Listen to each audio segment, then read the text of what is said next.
So I was on my way. So you didn't really get fired. You just I was volunteered to fired. leave. That was fired.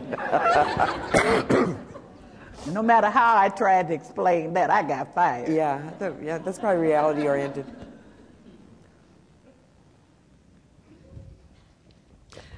You've mentioned several times about the culture, the School of Nursing that you were in, and how you see that not happening now. And I know there's a lot of obstacles to that. But do you have some thoughts about what we can do to change that culture so that is more of the impetus, and the students that we're bringing up now have more of that vision? See, I think that somehow we're going to have to figure a way to have that same kind of intimacy.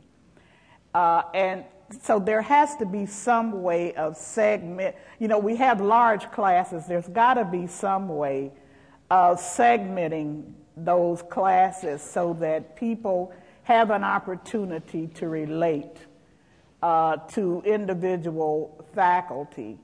Also, I think that there are some deans like Claire Fagan, apparently, who continued to teach. I don't remember what the course was that she taught every year, her incoming students. I think it's important for deans of schools of nursing to maintain that kind of relationship with students. You know, we're all so busy these days, and there are new demands on deans. But somehow, executive teams are going to have to think through how that is going to be managed so that there is some way of personifying the dean, who she is, what she represents, what messages need to be fashioned and they need to be given to the students. And I think we have to take seriously the fact that we're preparing professional people.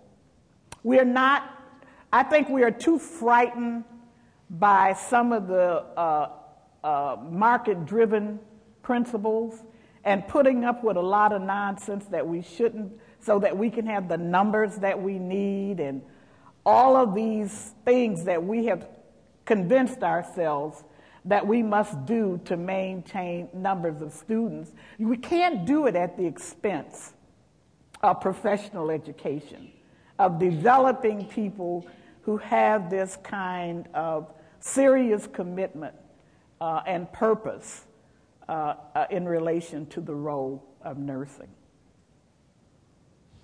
Yeah, the piece I would add to it is one of my concerns is we don't have a lot of voices like Gloria speaking up on this issue to counterbalance all the voices that are pushing the other direction. And so I'm really glad this group gave her this arena and these moments. We don't really process what that means. We don't really attempt to do that, you know. I mean, though it's that kind of thing that we have to, we are supposed to be scientists, people who think. I think we're obligated to challenge some of the ideas that have taken over, you know. So, I don't mind being archaic sometimes. I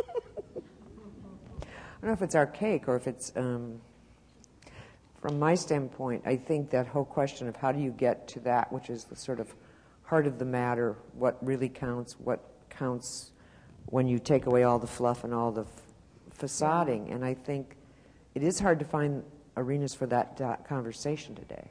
It's very difficult, and I had a kidney transplant 4 years ago. So I had the wonderful experience of hospitalization and and it didn't go well.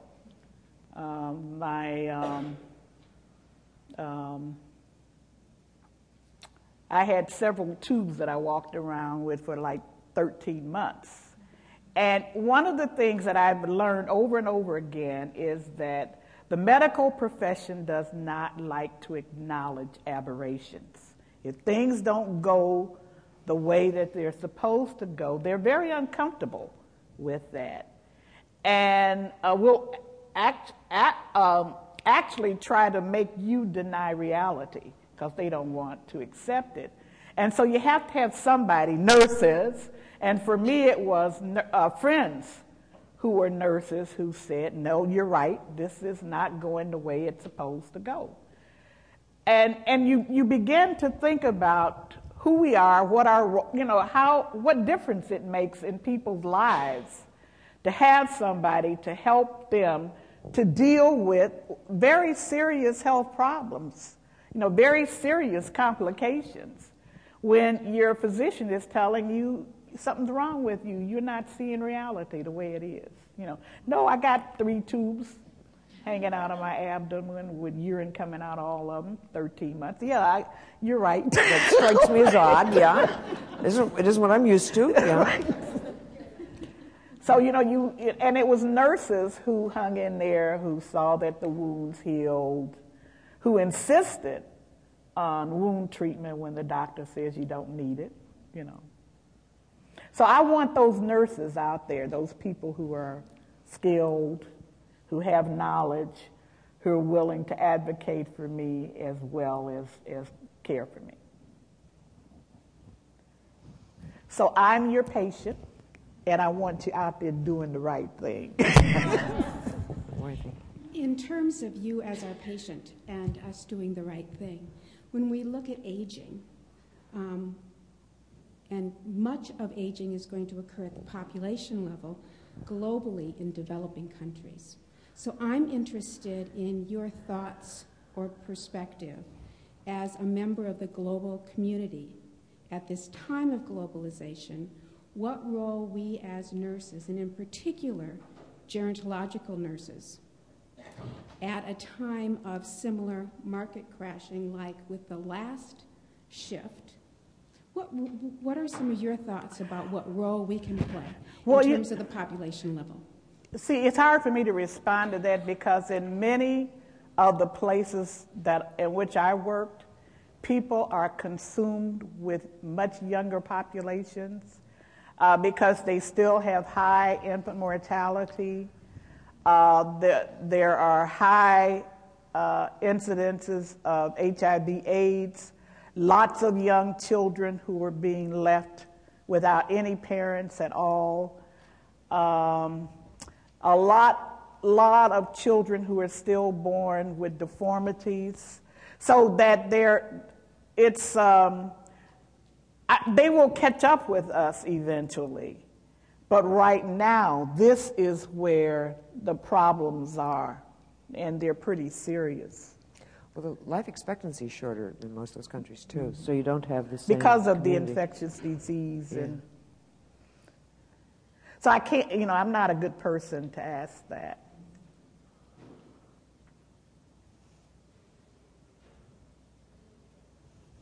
Is there a ceremony called closure at this?